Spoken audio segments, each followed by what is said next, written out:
Hey everyone, welcome back to Corporate Decoder, the place where we decode the language of big business. Today we're diving into a report from Pioneer Power Solutions, and let's just say their power moves might not be as electrifying as they seem. In this video, we're going to break down Pioneer Power Solutions' latest financial results. We'll see if their first quarter of this year really sparked joy for investors, or if the numbers tell a different story. From revenue to debt, we'll simplify it all. Before we jump in, if you appreciate getting straight insights from corporate documents, make sure you're subscribed. We also have a Discord community linked in the description below where you can discuss these filings with fellow investors and enthusiasts. This is a Form 8K filing, which is basically a snapshot of important events that a company wants to share with its investors. Think of it as a corporate breaking news alert. This particular report is about their financial performance. This report came out on May 15, 2025. Keep that date in mind because we're going to be looking at information from the first quarter, which means January through March of that same year. The company we're looking at is Pioneer Power Solutions, a company incorporated in Delaware. Their main office is in Fort Lee, New Jersey, if you wanted to call them. Their phone number is 212-806-70700. Pioneer Power Solutions is not an emerging growth company, at least according to this filing. That term refers to smaller companies that have less strict reporting requirements. Since they said no, it means they're sticking to the standard rules. Their common stock, shares of the company that anyone can buy, trades under the ticker symbol PPSI on the Nasdaq stock market. Now, let's get into the nitty-gritty. Item 2.02 is where they talk about how the company is actually doing financially. They issued a press release about their financial results for the first quarter that ended in March. We can find this press release as Exhibit 99. Basically, this is where the rubber meets the road, or in this case, where the bolts meet the wires. Let's scroll to the part that contains Exhibit 99.1, which is the press release dated May 15, 2025. This is what Pioneer Power Solutions wants the world to see.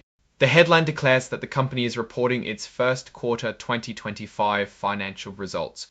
In this announcement, Pioneer Power Solutions is presented as a company that makes and sells electrical equipment. They specialize in making products for factories, power plants, and even electric vehicle charging stations. For the first quarter of 2025, they're highlighting a few key things. They brought in $8.7 million in revenue compared to $9.5 million in the same period last year.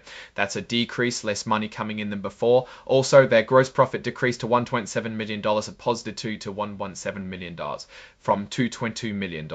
Again, not a positive sign. Gross profit is the money left over after subtracting the cost of making their products from the revenue they generated. So their products are either costing more to make or they are selling them for less. Their net loss from continuing operations, which is how much money they lost after all the expenses, was $1.9 million.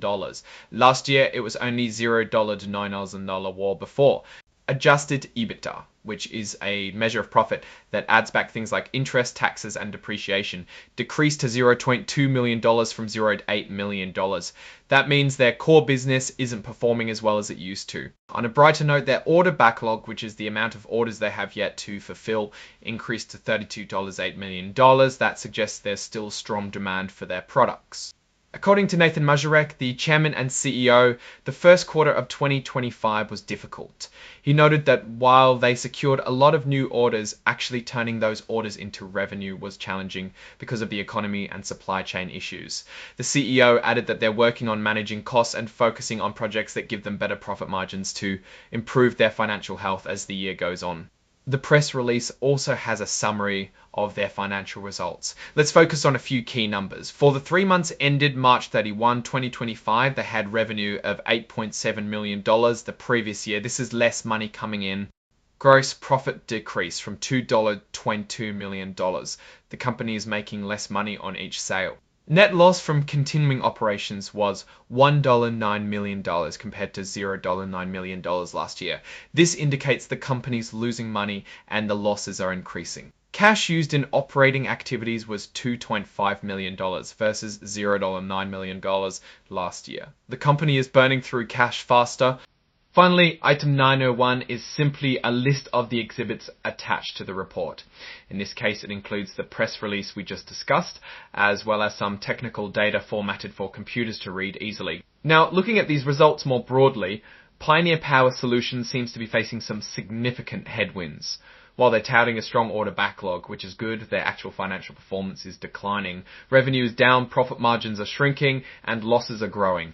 The CEO blames the economy and supply chains, which are legitimate concerns, but they need to show they can navigate these challenges. If they can't convert those orders into revenue and improve their profitability, the future could be tough for them. I would say that at this moment, I would consider this company a risky investment since it's not showing any financial gain. Alright, that's our breakdown of Pioneer Power Solutions' latest filing. What's your take on these numbers and what they signal for the company's future? Drop your thoughts in the comments. If this analysis was valuable, hitting that like button really helps, and subscribe for more deep dives. Don't forget to check out the Discord in the description. Thanks for watching. See you next time.